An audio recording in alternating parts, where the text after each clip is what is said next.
Okay, these are the today's topic. Where topics are very less, but I have included yesterday and day before yesterday's articles along with this today's newspaper. In this today's newspaper from the Science and Tech, already we have talked about docking trials. That is, two satellites, how two satellites are going to couple with each other, then decoupled each other. Okay, this one we will see once again. Then this is the one common topic related to fertility rate in Kerala. Some data has been mentioned. These two are some are more important because nowadays too many articles are related to the data protection rule and data protection act. Okay, it was passed in 2023. So based on that act, some of the rules are being uh, provided, and some of the drawbacks we have to discuss enough in this section. Somewhat it is not that much easy to understand, so listen carefully when we are talking about these two articles.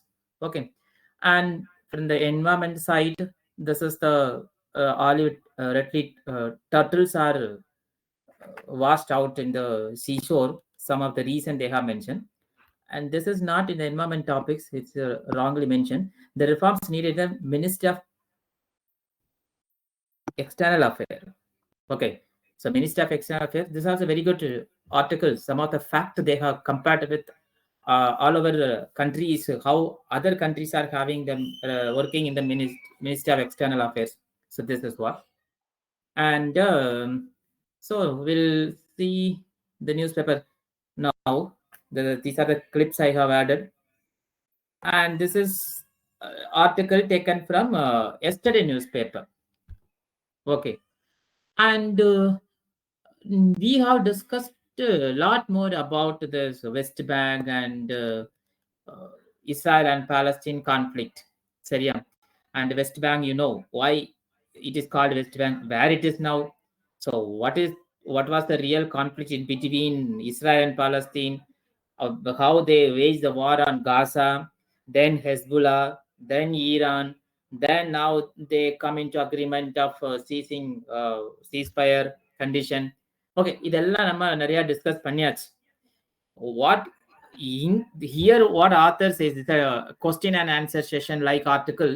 இங்க என்ன சொல்றாருன்னா, a West Bank a cauldron that can explode at any moment. Cauldron a boiler like device which can hold the pressure not beyond the limit. If it goes, it will explode any moment. Okay, so such kind of situation is there in West Bank. Okay, this is what. And he has compared with South India also, the southern India during the 16th century. Southern India situation என்ன மாதிரி இருந்துங்கிறத he has explained. Okay, what are the changes took place? Then later question shifted towards to the West Bank, Israel and Palestine conflict. Okay, so before that we will go through some of the pictorial representation about the in Israel and Palestine. So these things you know very well. Where is the West Bank and hmm.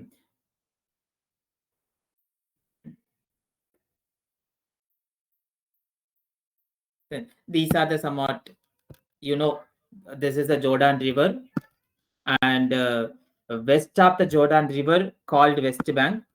Okay, in Arabic language, it Al Afa, so Al Dafa. It is in Arabic language. The West Bank is called Al Dafa.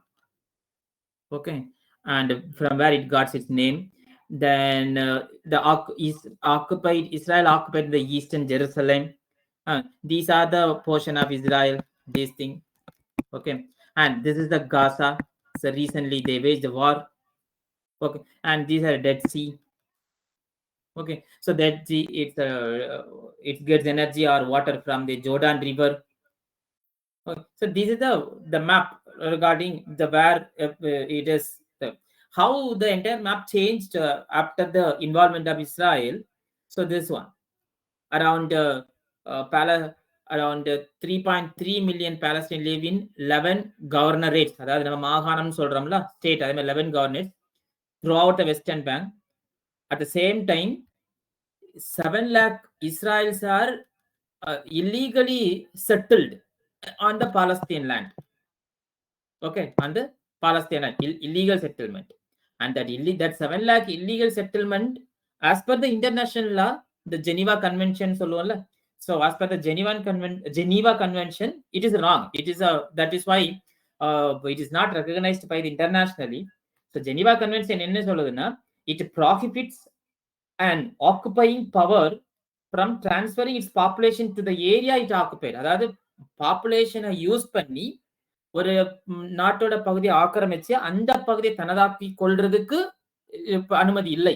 That is not சட்டப்படி ஆனது கிடையாதுங்கிறது the Geneva Convention it says, but it is violated by the Israel. Okay, then and this is how much it has been violated. There are two things I have to highlight. 1967 this is here. The 1967, Israel has maintained the military occupation of the West Bank. This is what first it started. Excuse me. சொல்லுமா. Geneva Conventions என்னது? Geneva Convention வந்து அதாவது the Paris Convention, Geneva Conventions ஒவ்வொரு area, ஒவ்வொரு நாட்டுல இல்லைன்னா அந்த particular கேபிட்டல்ல வந்து பர்டிகுலர் டாபிக்ல some conference will take place. அந்த கான்ஃபரன்ஸ்ல ஒரு அக்ரிமெண்ட், எந்தெந்த நாடுகள்லாம் உறுப்பு நாடுகள் யாரோ அவங்க எல்லாம் வந்து ஒரு ராட்டிஃபை ஆர் அக்கார்டு ஆர் ஒரு அக்ரிமெண்ட்ல சைன் பண்ணுவாங்க. ஸோ ஜெனீவாங்கிற இடத்துல one convention took place. It is related to occupying international related things. So அதுல ஒன் ஆஃப் த பாயிண்ட் தான், so if any country is occupying in some other country when it is called the illegal or legal occupation. Okay, இப்ப ஏதாவது ஒரு country அந்த மாதிரி occupy பண்ணியிருந்தா it should not be recognised by other international countries.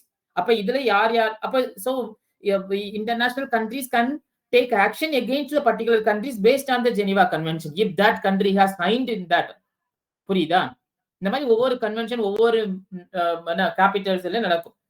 அத புரியுதா sir? இத கொஞ்சம் திரும்ப எக்ஸ்பிளைன் பண்றீங்களா sir? which one ma? Geneva Convention. Yes sir. Geneva Conventionங்கிறது வந்து is the one of the international treaty, right? So international treaty, அதாவது international countries, India and all other countries have accepted that one rule related to occupying other country. புரியுதா? கரெக்டா? இது வரைக்கும் ஓகேயா? It's the international treaty done in Geneva. As per that convention or treaty, whoever the country occupies other country by using their population and military power, that is illegal. ஓகேயா? Okay sir. இதுல என்ன நம்ம டீப்பா போனோம்னா we will separate a class வச்சுக்கலாம். அதாவது Geneva கன்வென்ஷன்ல என்னென்ன ரூல்ஸ்லாம் இருக்குதுங்கிறது. அதாவது நிறைய கன்வென்ஷன் இருக்குது. என்வாயர்மெண்ட்டுக்கு தனி convention, entire Paris convention and அதுல நிறைய வரும். சிஓபி இதெல்லாம் தனித்தனி என்வாயர்மெண்ட்டுக்கு அண்ட் இன்டர்நேஷனல் ரிலேஷன், ட்ரேடுக்கு, வேர்ல்ட் ட்ரேட் ஆர்கனைசேஷன் அதுவும் ஜெனீவா கன்வென்ஷன்ல வரும். சரியா? So these are all different international organization having set up treaty. So அந்தந்த ட்ரீட்டிக்குள்ள whoever யாரெல்லாம் அதுல மெம்பரோ இல்ல யாரெல்லாம் நாங்க வந்து இந்த ட்ரீட்டி அக்செப்ட் பண்ணிக்கிறோம் யாரெல்லாம் சைன் பண்ணிருக்காங்களோ, சைன் பண்ணிக்கிற ratified in terms of English we can call ratified. So whoever country is ratified, then they should accept, they should follow that convention or that ratification. அப்படி பண்ணலன்னா அதாவது அந்த பர்டிகுலர் கண்ட்ரி மேல they can take action. அப்ப எங்க action எடுக்கலாம்? United nation ஆர்கனைசேஷன்ல வந்து they can raise the issue. அதுலதான் அடிக்கடி நம்ம நியூஸ்ல பார்ப்போம், India supporter or India withdrawn, India absent. Okay, these are the things are there. Okay, கரெக்ட்டா சார்? இப்போ இந்த ஜெனீவா கன்வென்ஷன் வந்து எந்தெந்த கண்ட்ரிஸ் சைன் பண்ணிருக்காங்க சார்? பாலஸ்தீன் சைன் பண்ண ஒரு இன்டர்நேஷனல் ட்ரீட்டியா சார் இது? அதுவும் one of the country signed it. Okay okay sir. அதாவது இந்த இன்டர்நேஷனல் ட்ரீட்டி படி என்னமா? சாரி சார், சொல்லுங்க sir. Sorry. What's your question? No, sir, my question was Palestinian illa, in whichever country this illegal entry of people by population and military power takes place, the other countries who have signed the treaty should not get involved or அதை அங்கீகரிக்க கூடாது அப்படின்றது அந்த treaty கூடாது. அல்லது என்னன்னு சொன்னா it gives minimum அதாவது ஒரு protection to the people during அதாவது ஒரு நாட்டுக்கு இன்னொரு நாட்டுக்கு இடையில வெப்பன் பேஸ்ட் கான்ஃபிளிக்ட் வருதுன்னு வச்சுக்கோ, ஒரு வார் வருதுன்னா, சரியா? Okay sir. லைக் இப்போ same what had happen in பாலஸ்தீனுக்கும் இஸ்ரேலுக்கும் ஒரு ஆர்ம்டு பேஸ்ட் கான்ஃபிளிக்ட் வருது. அதே மாதிரி யாரு ரஷ்யாவுக்கும் உக்ரைனுக்கும் பாரு. So armed based conflict. ஆனா Russia did not allow its people to the Ukraine to occupy. இந்த ரெண்டுக்கும் டிஃபரன்ஸ் பார்த்துக்கோ. பாலஸ்தீன் வந்து 1967 இஸ்ரேல் ஆக்குபை பண்ணுது. கொஞ்சம் கொஞ்சமா தென் 1993 ஒரு அக்ரிமெண்ட்டுக்கு வராங்க ரெண்டு பேரும். அதுக்கப்புறம் பாலஸ்தீன் லேண்ட்ல அரௌண்ட் 7 lakh இஸ்ரேல் பீப்புளை இல்லீகலா மைக்ரேட் பண்ணுது. இந்த மாதிரி வேலையை ரஷ்யா பண்ணல. Russia simply opposing Ukraine. At the same time, Russia did not send its population to settle in Ukraine. இப்ப ரஷ்யா இந்த மாதிரி செட்டில்மெண்ட் இஸ்ரேல் ரஷ்யாவோட பீப்புள செட்டில்மெண்ட் பண்ணிருந்து அப்படின்னா again it is violating the treaty of the Geneva Convention. Okay, so Geneva Convention is a treaty, ஒரு series of treaty இல்லனா ஒரு different agreement, international agreement. அந்த agreement படி யார் யாரெல்லாம் சைன் பண்ணுங்க அத என்ன பண்ணணும், ஒபே பண்ணணும். That is what. ஓகேயா? Yes sir. இவ்வளவு போதும்னு நினைக்கிறேன். இதுல அதாவது 1977 2005 ஒவ்வொரு இயரும் they used to change the treaties, then it will be ratified by the உறுப்பு நாடுகள், member countries. Okay, so that is why இந்த பாயிண்ட்ல என்ன சொல்றாங்கன்னா 7 லட்சம் இஸ்ரேலர்ஸ் வந்து இல்லீகலா பாலஸ்தீன் லேண்ட்ல செட்டில்மெண்ட் பண்ணி இருக்குது. ஓகே, அதுல இந்த கிராஃபை பார்த்தா தெரியும். Around Palestine population occupied in western bank at the same time. So here listen,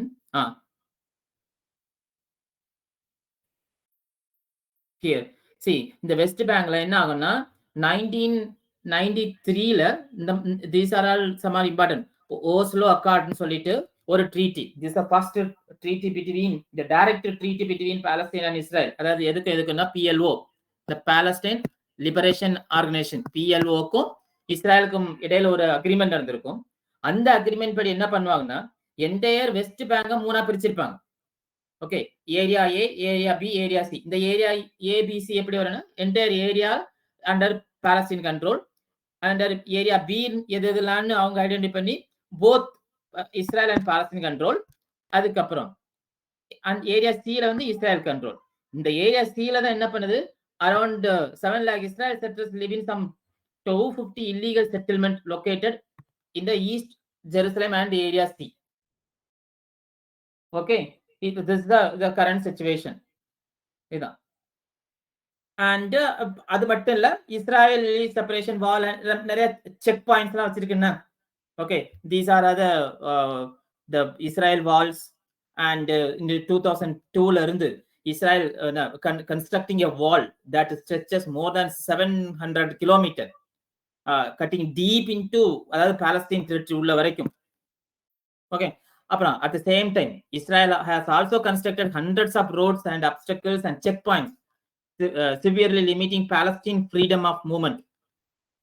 Okay, this is another side.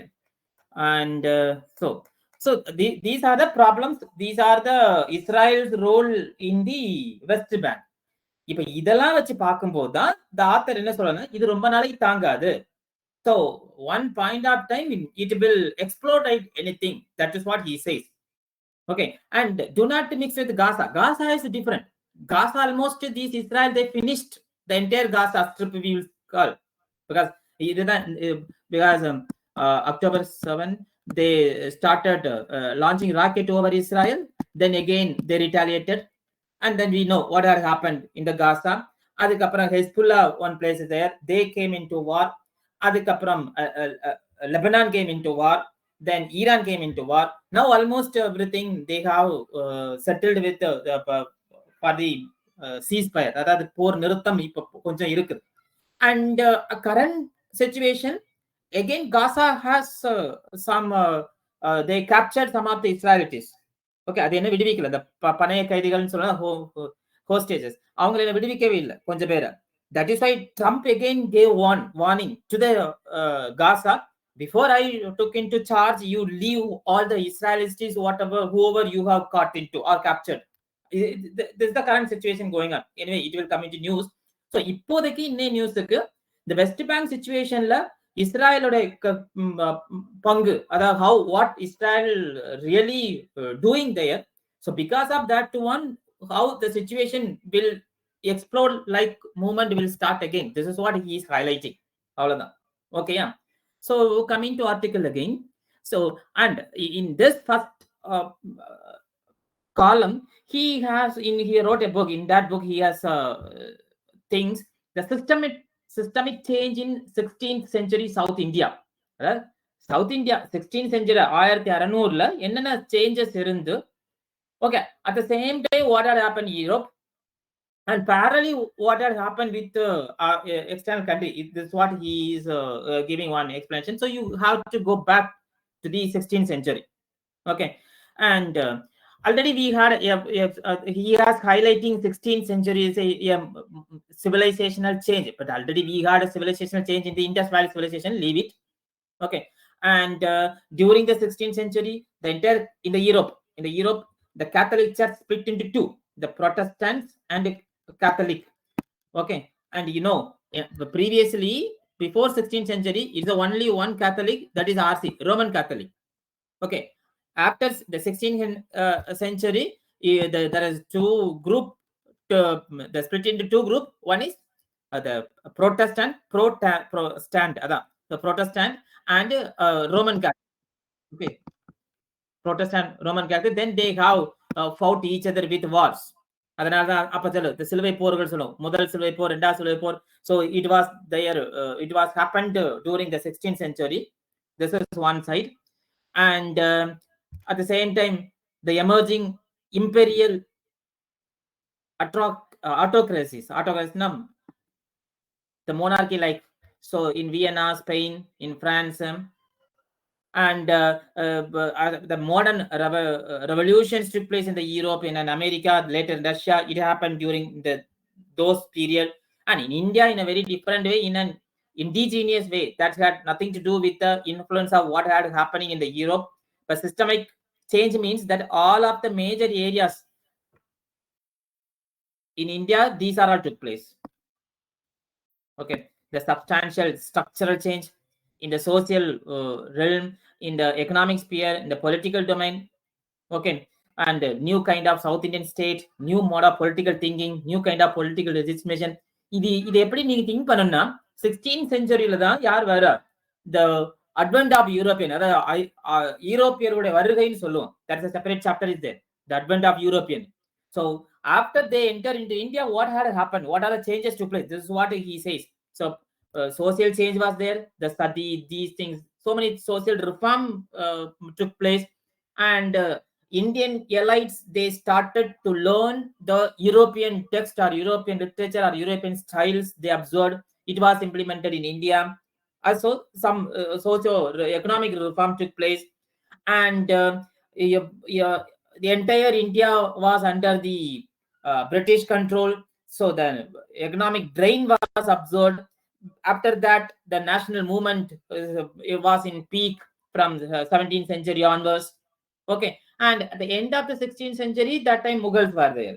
Okay, so after that, so in simple word, he has explained what had happened in India, what are changes, economic sphere, the political domain.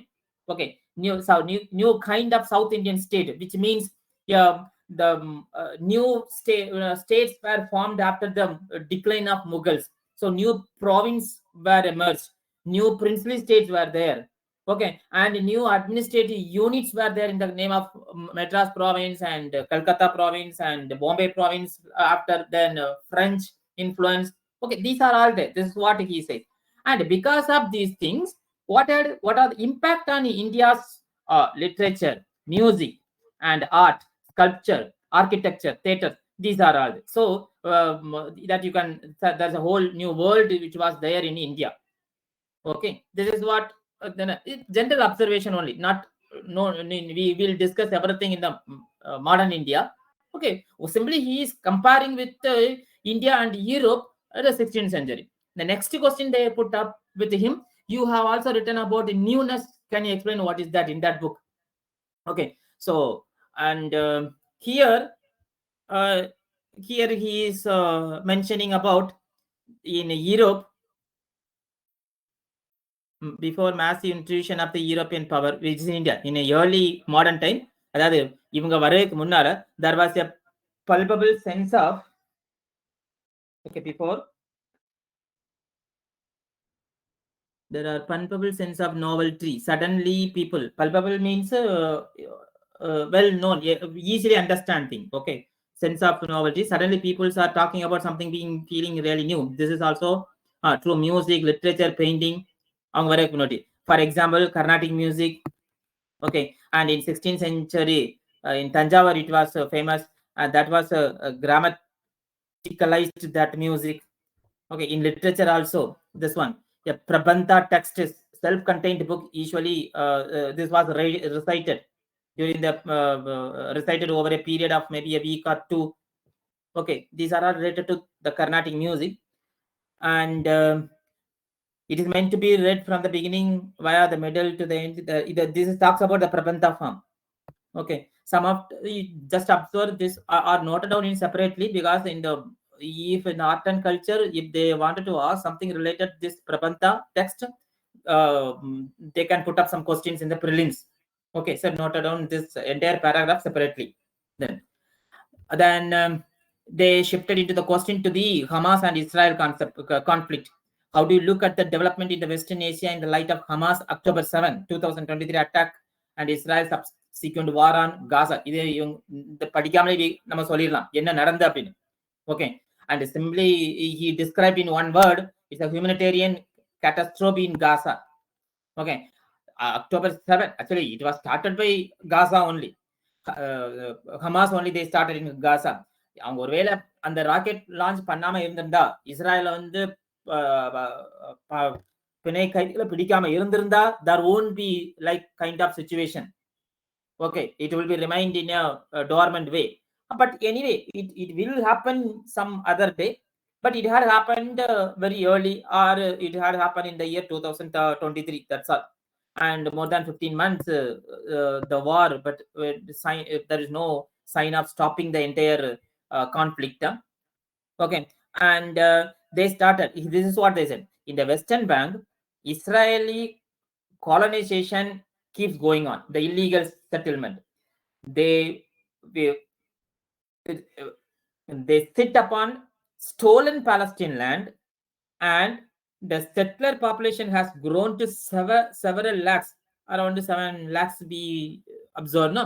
In the middle of the midst of the Palestinian population on the West Bank of some 2.5 million, the extremist settler, they are called extremist settler, they're talking about European, are deriving the Palestine on the West Bank into situation horrible precariousness. Horrible precariousness, dangerous situation will arise. There's a system in place that supports this. That means the army, the police, the military courts, the Israel media, public and social media, and the government which funds and supports the settlement here from the Israel side. Okay, the goal is to take as much Palestinian land as they possibly can, with as few Palestinian people living on it as possible. Okay, this is being true for the long time, but since October, ஆனா என்னதான் Israel வந்து பாப்புலேஷனை use பண்ணி அவங்களோட military force எல்லாம் பயன்படுத்தி occupy பண்ண நினைச்சாலும், one day there is a new uprisal. அதான் சொல்றேன்னா, இந்த intifada means uprising in Arab. Okay, that will be worse than first and two. The first and two means in the 67 and the 1990s, that time. Okay, and it could happen at any time, because the Palestinian peoples are not going anywhere, and their life is no longer the bearable. Other than the nature of the Palestine, we know it is their land. They cannot go anywhere. Okay, so anyway, one more uprising may happen in future if Israel settlements are going in this way. This is what he has explained. And in common point, he has giving some views. The states generally are violent. Still, you might see internal and external constraint on states. Do you think it doesn't work in the case of Israel? அதாவது என்ன கேட்குறேன்னா, state generally are violent. At the same time, see internal and external constraints on state. You might be see அதாவது internal factors-உம் external factors-உம் என்ன influence ஆகும். But இது வந்து இஸ்ராயலை பொறுத்தளவுல அது எந்த தாக்கத்தையும், அதாவது it doesn't work. ஏன் அப்படின்னு I think it works to some extent. There are still some constraints. எதெல்லாம் இருந்துன்னா, the army operation in Gaza, okay, and it killed many people, and there are no buildings standing. The situation he has explained, and if we have some 2 million people living in tenants, the situation, the war, what has happened, and it is people are living in extreme cold, and military camps are there, and ஏன் இது இப்ப உனக்கு இப்ப உங்களுக்கு கேள்வி புரிய நினைக்கிறேன். என்னதான் வந்து ஸ்டேட்ஸ் ஆர் வயலண்டா இருந்தாலும் இன்டர்னல் எக்ஸ்டர்னல் கன்ஸ்ட்ரெயின்ஸ் வந்து அந்த ஸ்டேட் மேல எந்த இன்ஃப்ளூயன்ஸையும் காட்டல. எஸ்பெஷலி இந்த கேஸ் ஆஃப் இஸ்ரேல் அப்படின்னா, காசா waged war on Israel. Israel started against Gaza, and these many war crimes, humanitarian crimes, and illegal settlement இருந்தாலும் ஏன் அவுட் சைட்ல இருந்து எந்த ப்ரெஷரோ எதுவுமே இஸ்ரேல் மேல த்ரூ யுனைடெட் நேஷனோ த்ரூ அதர் கண்ட்ரிஸோ வரல? ஏன் ஒர்க் அவுட் ஆகல அப்படிங்கறதான் கேள்வி.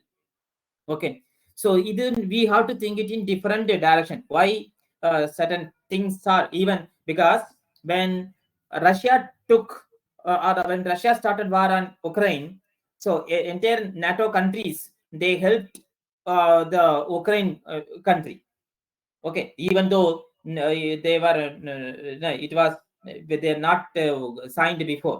அதாவது okay, அதுக்கு முன்னாலேயே NATO countries are started supporting by supplying the weapons to use against the Russia. Okay, yeah, that means external influence were there. But at the same time, இதுல ரெண்டுக்கும் உள்ள வித்தியாசம், here genocide was there. Genocide, many children and people, the common people were killed, and many people left home. Many people, and here it is a kind of two races between the Jews and Muslims. Okay, and அதாவது இனப்படுகொலை ஏதோ many word we can use. ஆனா why it is not worked? Why international organizations doesn't give pressure over Israel to stop this one? This is what, and இப்போ பாரு, still the America giving warning to the Gaza. Okay, and Gaza also very adamant not to release whoever the peoples are caught from the Israel.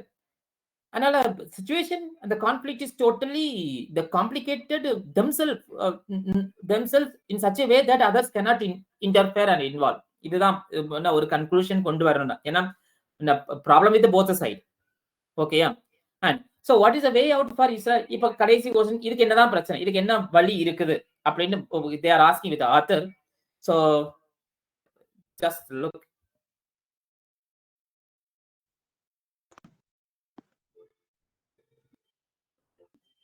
ஒரு laptop இருந்துச்சுன்னு வச்சுங்க, ஈஸியா இருக்கும்.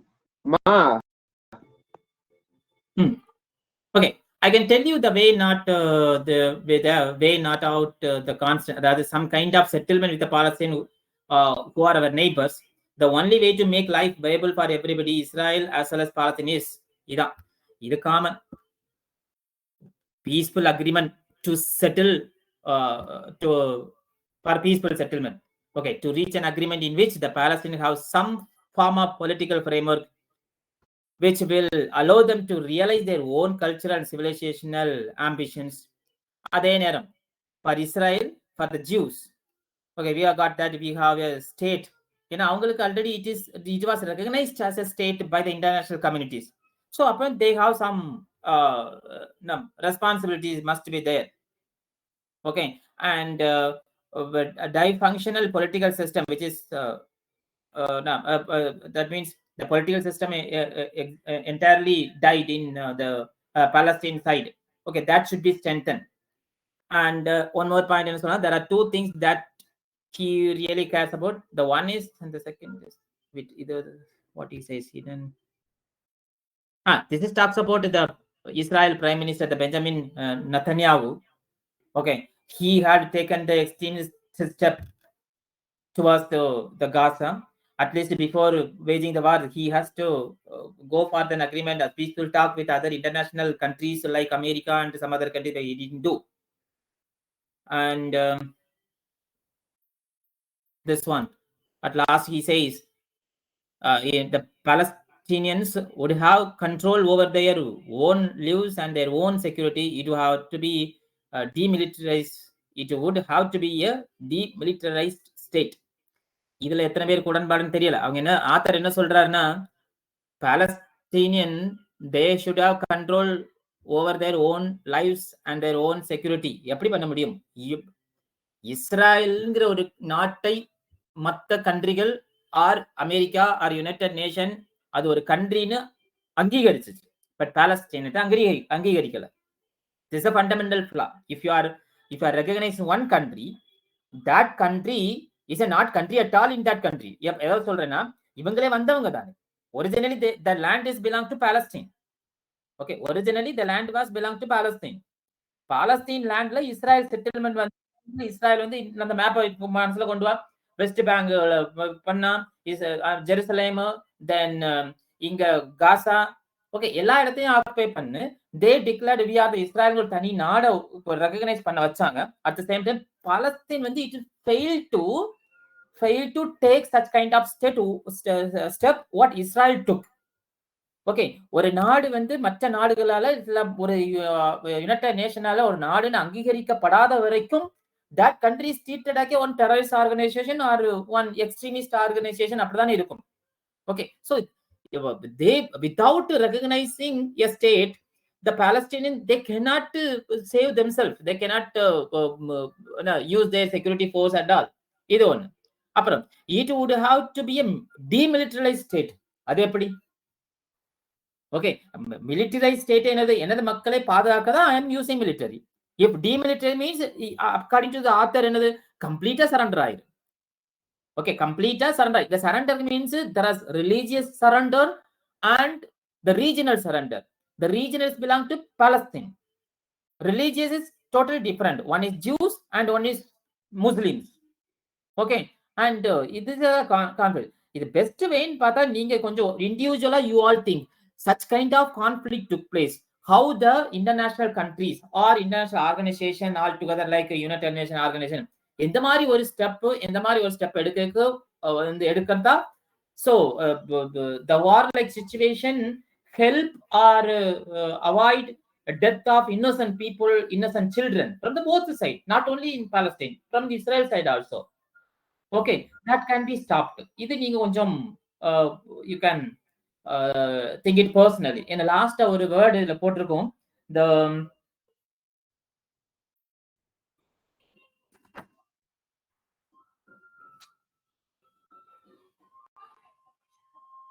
Excuse me, sir. சொல்லுங்க. Sir, the last columnல ஒரு ரெண்டு sentences இப்ப நீங்க highlight பண்ணீங்க இல்லையா sir? ஏதுமா? Palestinians would have control over their own lives and own security. அப்புறம் அது வந்து demilitarized state இருக்கணும் அப்படி. பட் ரெண்டுமே ஒண்ணுத்தோட ஒண்ணு கான்ட்ராடிக்டா இருக்கே சார். அதுதான் சொல்றேன், ரெண்டுமே வாய்ப்பே இல்லங்கறேன். ஆமா சார், ரெண்டுமே வேற வேற எக்ஸ்ட்ரீம்ஸ்ல இருக்கே சார். அவங்களுக்கு அவங்களோட own life and own security அவங்களுக்கு இருக்கணும் அப்படினா ஆத்தரோட வியூ. அத நம்ம வந்து அப்படியே எடுத்துக்க முடியாது அப்படின்னு இவர் சொல்றாரு. புரியுதா சார்? அதுக்குன்னு ஒரே கான்ட்ராடிக்ட் ஸ்டேட்மெண்ட்ஸ் ஒரே நேரத்துல வைக்க முடியுமா சார்? அது வைக்க முடியாது. ஆனா நம்ம எழுதும்போது கேர்ஃபுல்லா எழுதணும். Okay okay. அதாவது நான் நம்மட்ட எக்ஸ்பிளைன் பண்ணேன். ஒன் சைடு நீ வந்து ஓன் பீப்புளை நீ பாதுகாக்கணும், அட் தி சேம் டைம் மிலிட்டரியில எப்படி? ஆமா, அப்போ கான்ட்ராடிக்டரியான ஸ்டேட்மெண்ட்.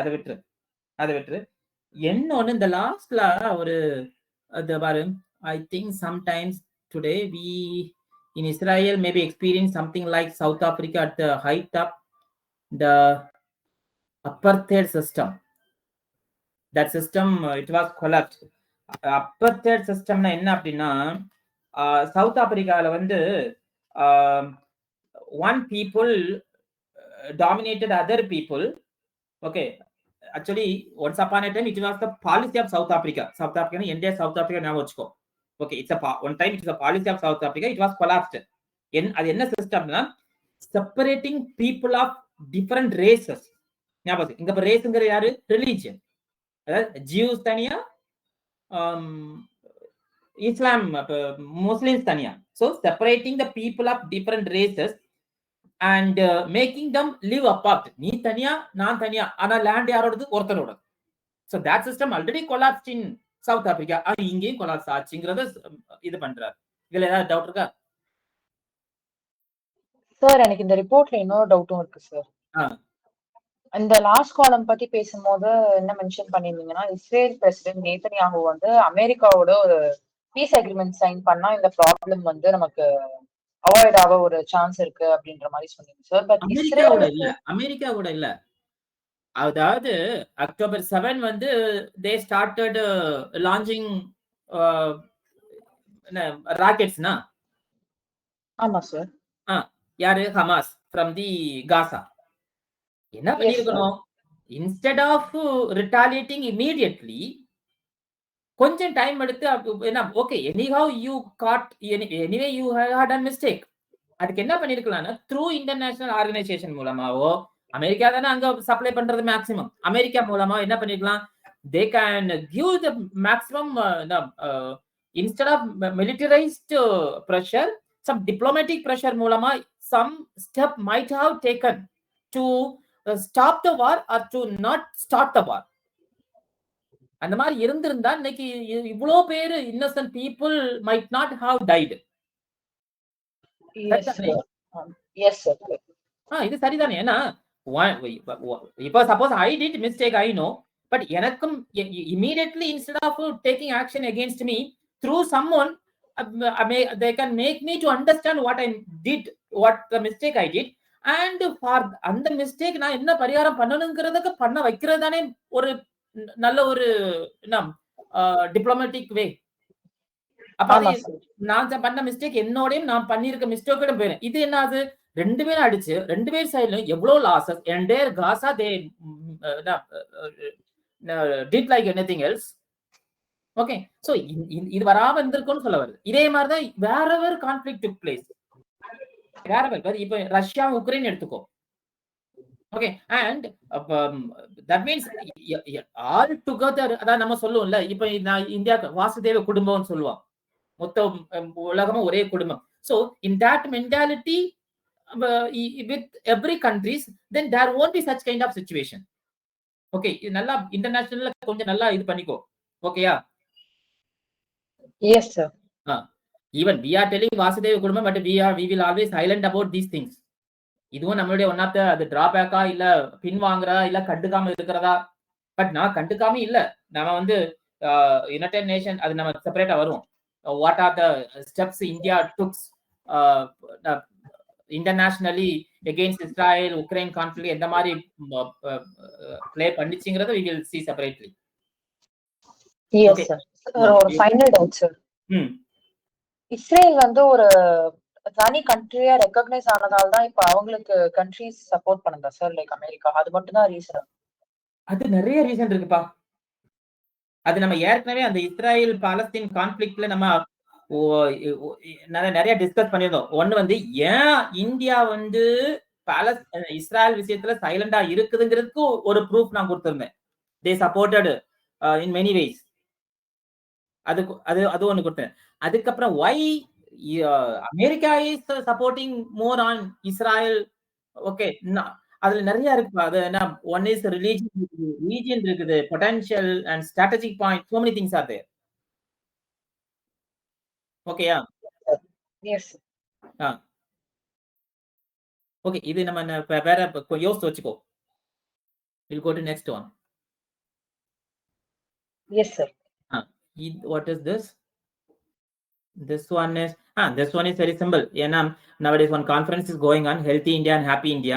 அதுல வந்து the HMP virus பத்தி நம்ம ஒரு ஆர்டிகல் ஏற்கனவே பார்த்த ஞாபகம் இருக்கா? Lots of news spread on the social media related to HMP virus, and hospitals are flooded like patients, and emergency like situation raised situation is going on in Russia, like that. Some of the news we had 1 or 2 weeks before, but now the World Health Organization, it's clarified that such kind of situation is very normal whenever the winter season is there in China. Okay, it's a kind of respiratory system disease, so no need to worry much more. And usually it used to affect the children and the vulnerable age group people only. And originally this is not a new virus, because in the social media they portrayed that one more COVID and one more lockdown is going to happen, like that. It was there. Appala edum kediyadu. The virus ஏற்கனவே இருந்தது in 2001 in Vietnam, I think so. I have mentioned in last 2 week class, I think. Okay, you recall. சரியா, இதுதான் அது. And அதான் see இந்த பாரு, it's not a new virus. And again, இந்த மாதிரி whenever new virus, new pathogens are there spreading the worldwide and India எந்த மாதிரி ஒரு ஹெல்த் கேர் சிஸ்டம் வைக்கணுங்கிறத ஏற்கனவே எக்ஸ்பிளைன் பண்ணியாச்சு, என்னென்ன நம்மகிட்ட டிராபேக்ங்கிறது. ஓகே, அண்ட் இதை கொஞ்சம் அப்படி பார்த்துக்கோ. இது வந்து ஒரு வெபினார் they conducted. இந்த வெபினார்ல வந்து some of the scientists and healthcare expert they gave their opinion. Okay, so on the HMC situation in China, he said that the country has strong surveillance system, but we do not have. And so far an expected increase in the respiratory infection, which until now is somewhat lower. Okay, the distribution of the virus was also not dissimilar to previous outbreak with the influenza virus. And it is not a new virus, so we have immunity, and most children are exposed to it. It is a part of common respiratory infection that children get. அதுக்கப்புறம் he said that need to take the one health approach. இது ஒரு உங்களோட மைண்டுக்கு ஒரு point விட்டு போறேன். we are talking about one election, one nation, one ration card, one எல்லாமே ஒன்னு, அதே மாதிரி one health care system for all the entire country. So அது ஒரு policy or some points you have to note down in your notebook. இன்னைக்கு வேணா ஒரு 5 to 10 minutes எடுத்துக்கோ. அதாவது if such kind of outbreak took place, இல்ல சிம்பிளா சொல்றேன், கோவிட் லைக் சிச்சுவேஷன் இன்னும் ஒரு 1 yearல 2 yearல வந்தா, how the India should ready to tackle, and how should isolate the entire Indian population not infected by such kind of viruses in future. So என்ன மாதிரி இருக்கணும், என்ன மாதிரி இருந்தா நல்லா இருக்கும் அப்படிங்கறத ஒரு certain point யோசிச்சு வச்சுக்கோ. In that will help when you become the administrator, that you can give the input to the government that these are the idea already we had, so let us implement. இப்ப என்ன ஆச்சு கோவிட்ல, temporarily we did lot of experiment. Okay, experiment we did. Okay, we did not having the experienced one. Okay, அதனால so by having the drawback, by having the experience in the COVID situation, such kind of situation if may arise, என்ன மாதிரி ஒரு country, என்ன மாதிரி ஒரு health care plan வேணுங்கிறது ஒரு தனியா கொஞ்சம் பாயிண்ட்ஸ் எழுதி வச்சுக்கோங்க. You can submit it on 22nd also.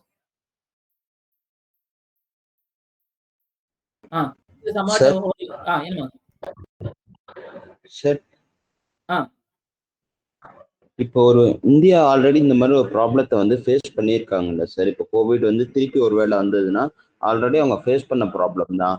அவங்க திருப்பி வந்து அவங்க ஆல்ரெடி ப்ரிகாஷன் மெஷர்ஸ்லாம் எடுப்பாங்கல்ல. ஏன்னா அவங்க ஃபர்ஸ்ட் டைம் கோவிட் வரும்போது யாருக்குமே அதை பற்றி தெரியாது, அவங்க அதை பற்றி கேள்விப்படல. ஸோ தட் அதனால அவங்களுக்கு வந்து எப்படி இதை ஹேண்டில் பண்ணணும்னு தெரியாது. இப்போ இதுக்கப்புறம் இந்த மாதிரி ப்ராப்ளம் எல்லாத்துக்கும் வந்து அவங்க ஆல்ரெடி ப்ரிகாஷன் மெஷர்ஸ்லாம் எடுப்பாங்கல்ல சார். கவர்மெண்ட் சைடு வந்து only temporary precautionary step only taken place. அப்படி இருந்துமே செகண்ட் வேவ்ல வந்து lots of human loss took place na. அதுக்கப்புறம் vaccine method பாரு, again lots of controversy. COVID Covaxin, and after 1 year the British firm declared that whoever using our vaccine will get mild heart attack. இந்த மாதிரிலாம் இருக்க கூடாதுன்னு சொல்ல வரேன், அவ்வளவுதான். இந்த மாதிரி ஒரு இல்ல சார், அப்படி பார்த்தா கம்பேர் பண்ண செகண்ட் வேவ்ல வந்து டிக்ரீஸ் தானே ஆச்சு, இன்க்ரீஸ் ஆலையே. ஃபர்ஸ்ட் வேவ்ல அந்த லாஸ் விட செகண்ட் வேவ் தான் பயங்கரமான லாஸ். சரி, அது நீ தனியா ஒன்று எழுதிக்கோ, எதனால லாஸ், ஆக்சிஜன் சப்ளை நிறைய இருந்தது செகண்ட் வேவ்ல. எனக்கு அது வேவ் எல்லாம் பிரச்சனை கிடையாது. இப்ப கோவிட் வருமான்னு அதை நான் கேட்கல. வேற ஒரு நியூ வைரஸ் வேற ஒரு கண்ட்ரியால இம்பாக்ட் ஆச்சுன்னா, if it is enter into India, ஏன்னா virus does not have free does not have restricted border, it will free flow to any country, and human and animals are the carriers. அந்த மாதிரி வரும்போது okay, எப்படி வந்து tackle பண்ண இந்தியாவுடைய health care policy என்ன, எப்படி அந்த பாலிசி எப்படி இருக்கணும், அதுக்கான உள்கட்டமைப்பு என்ன மாதிரி இருக்கணும், எந்த இடத்துல நம்ம லேகிங்கா இருக்கும், அதை நீ எனக்கு ஒரு இதா எல்லாருமே எழுதிக்கோங்க. நான் அதை கோவிட வந்து எக்ஸாம்பிளா வச்சுக்கோ. அதோட experience very worst, not only India to the entire world. புரியுதா? வேற ஒண்ணும் இல்ல. இப்ப இந்த HMP virus within 1 week whole social மீடியாவில் வந்துச்சு, லாக்டவுன் வந்துருச்சு, அது வந்து. So first, how we are going to alert the people and how we are going to reduce the panic among the people. அதுக்கப்புறம் how இது வந்து one side, how the system is going to help the entire people to increase their self confidence. Okay, no problem, nothing is happened, government is there, our system is there, some medication is there. So எல்லாம் it's a entire field like economically and in research and method oriented, and everything should be ready to tackle any kind of situation. If it is like that, then we will be the role model, we will be the protector, we will be the leading role whenever such kind of situation arise worldwide. நான் புரியுதா என்ன அர்த்தத்துல கொண்டு வரேன்னு?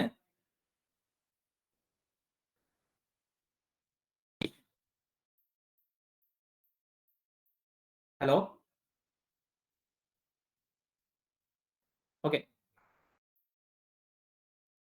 Okay, come to this topic. The India's data protection rule needs some fine tune. இங்க இருந்து 2 article இருக்குது, ரெண்டுமே ரிலேட்டட் டு திஸ் ஒன் தான், data digital protection. We can say DP square. Okay, data protection, digital personal data protection, DPDP Act 2023. Okay, இது ஏன்னா கொஞ்ச நாள் வந்து நிறைய ஆர்டிகல் இது ரிலேட்டட் வந்துட்டே இருக்கு. So mains point of view and prelim point of view, these are all important. இப்போ ஒண்ணு இல்ல, பிஃபோர் என்டர் இன்டு ஆர்டிகல் என்னங்கறத முதல்ல ஓவரால் சொல்லுறேன். ஓகே, இது என்னன்னா this is the first law, this is the first law passed by India, okay, to regulate the processing of personal data. இதெல்லாம் எழுதி வச்சுக்கோ. this is the first law passed by India, okay, to regulate the processing of personal data. Personal data வாங்குறோம்ல, அதை எப்படி regulate பண்றது? One. Okay, second, the aim is to safeguard the personal data which are already given to the third party. இது ஒன்னு. அப்புறம் based, this act was passed in 2023. அந்த ஆக்ட்ல என்னென்ன drawback, அதுதான் he has highlighted. என்னென்ன டிராபேக்லாம் அப்படின்னா இதை தனியா எழுதி வச்சுக்கோ. This is what we are going to discuss. One is this act has put heavy complaints cost for business. Complaints cost na நீ local language எழுதிக்கோ, அதாவது operation cost or implementation cost for the businesses. அப்ப business na small businesses, especially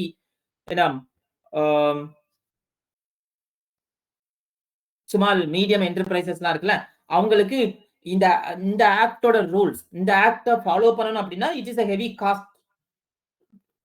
How to spend? எதுல? Data collection, and the act says you have to store the data like this, so data storage and the processing requirements are there. So for these purpose they have to spend more amount. So it will the financial burden over the small factories, small enterprises is very high. It's a one criticism.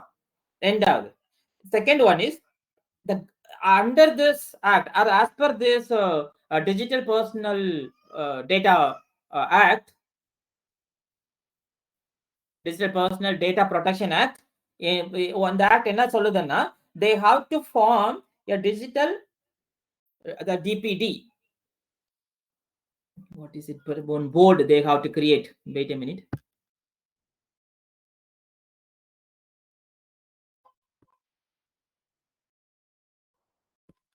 Have you seen anywhere DPD? DPB board. Data. Hey, find out. Data Protection Board.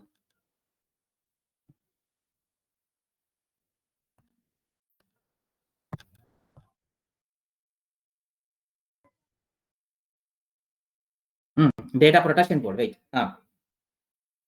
Data Protection Board. அதாவது அந்த act படி they have to create data protection. They have to government வந்து ஒரு board create பண்ண data protection board. ஆனா அதுல appointment எல்லாம் appointment and tenure எல்லாமே கவர்மெண்ட் கையில. So if it is like அதாவது no independence to that board. அப்படின்னா whatever the data breaching or data ஏதாவது அந்த பிரைவேசி வந்து ஏதாவது தேர்ட் பார்ட்டி கொடுக்கறது அதெல்லாம் வந்து not an authentic one. Okay, அதாவது நம்பகத்தன்மை அங்க இருக்காது. No transparency also there. அதுதான் second point, second drawback or criticism. Then one more word is there, the cross border data transfer complexity. Cross border data transfer, அதாவது foreign ஃபார்முக்கு or foreign firm to India firm, இங்க அவங்களோட data sharing இருந்து அப்படின்னா how it has to be done, there is no clarity in that act then. And fourth one, the right to privacy is a question mark based on this article. Okay, ஏன்னா it empowers the executive to draft rule. Okay, one side Supreme Court says the right to privacy is a fundamental right. At the same time, this act says that the executive can change the rule. There will be a conflict took place between these two. This is what these are the drawbacks we will discuss. Okay, we will read paragraph wise and see. This one already I said what is the purpose of this act, and they are comparing with the European Act also. This what, to regulate the digital personal data and safeguarding the personal data already I said.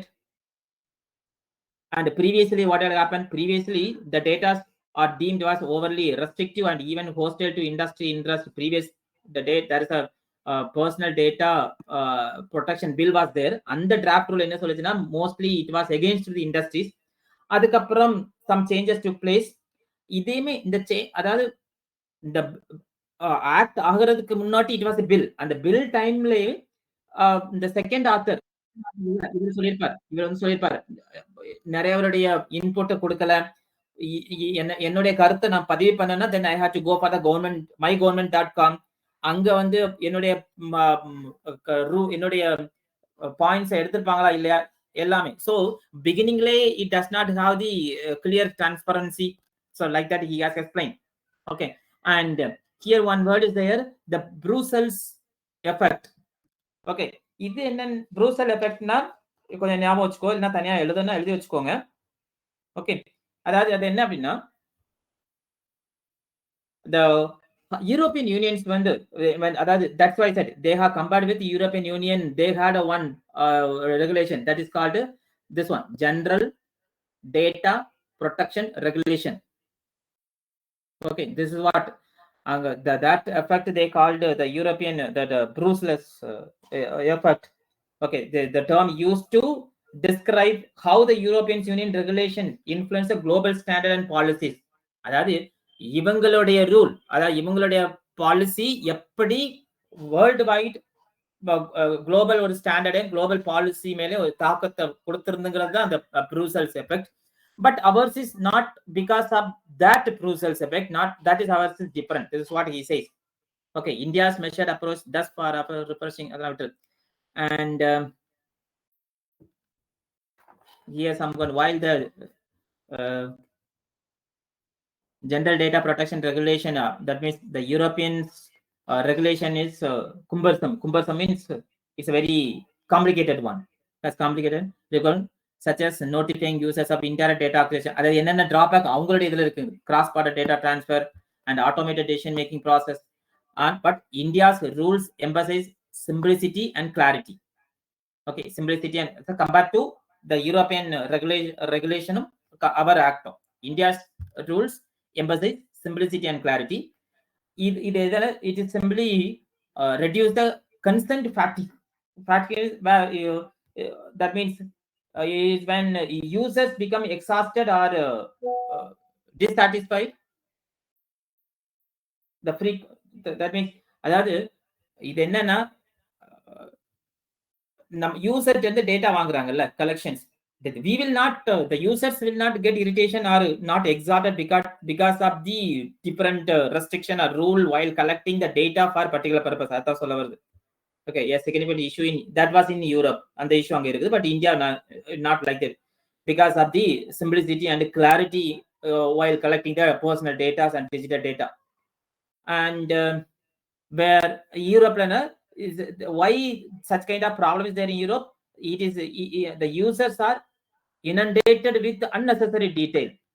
Okay, inundated na flooded with unnecessary detail. அதாவது வேற ஒண்ணும் இல்ல. இப்போ ஒரு இப்போ ஈஸ்வரியோ இல்ல எஸ்ஆர்எம்ல உங்களுக்கு join பண்ண விரும்புகிறான்னு ஒரு கேள்வி, அதுக்கு போட்டு எல்லாத்தையும் அம்மா பேரு, அப்பா பேரு, பாட்டி, தாத்தா, பூட்டன் பேரு, கிராண்ட் சில்ட்ரன் பேரு இப்பெல்லாம் அது தேவையில்லைங்கிறது.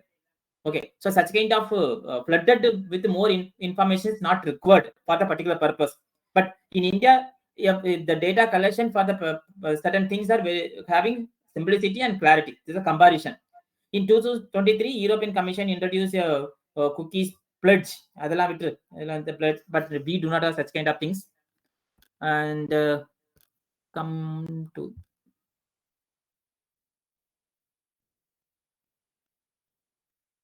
India with another point you mentioned. You read this one. India's approach thankfully respect business autonomy and innovation. Okay, another one. In the paragraph full note paniko. Enna appadina not only business side, the processing of children's personal data requires strict protection compared to other type of data processing. The because children's also engage with digital technology online and benefit certain activities, monitoring and tracking. Okay, which are some value specific context இதெல்லாம் இருக்குது in the case of educational institution. Okay, so and some of the training institute, they are tracking the behavioral monitoring and tracking system. Okay, so for that if you want to check children's behavior or their mental or physical health monitoring, such as educational institution or clinical mental health establishment. Okay, and for that the children's data should be protected. Idu vandu in India case, India data protection very clear. And some more suggestion it has mentioned in from this point: educational institution, clinical and mental health establishment, allied healthcare providers and child care centers are not required to verify parental consent for tracking and behavioral monitoring as long as they are strict to the guardrails. Guardrails means அதாவது இருக்க ஒரு சிஸ்டத்தோட பிடிச்சுக்குவாங்கல்ல. If they are in that systematically concerned with the particular rules and regulations, then no need such kind of consent from the parent and no need to especially for these things, educational, clinical, mental health related data. அது ஒன்று.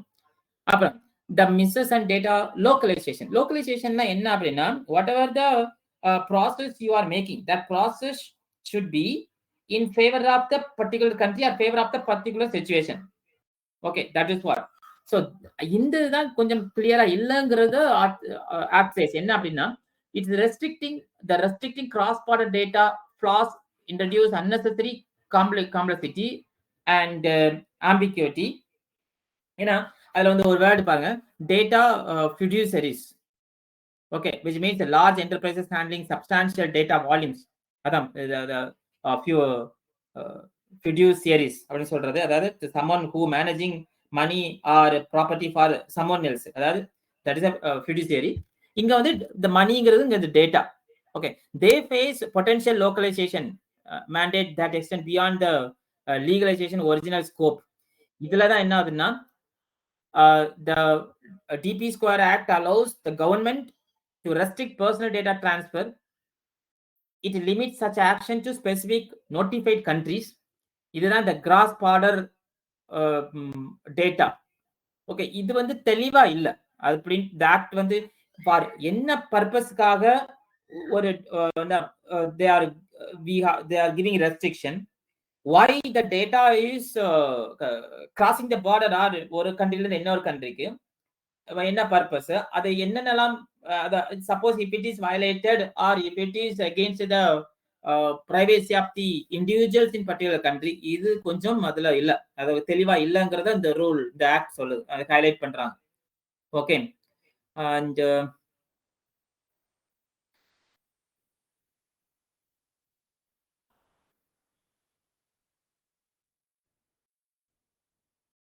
எந்தெந்த ஏரியாலாம் clarity வேணுங்கிறது ஒரு positive feedback. இது positive. Some area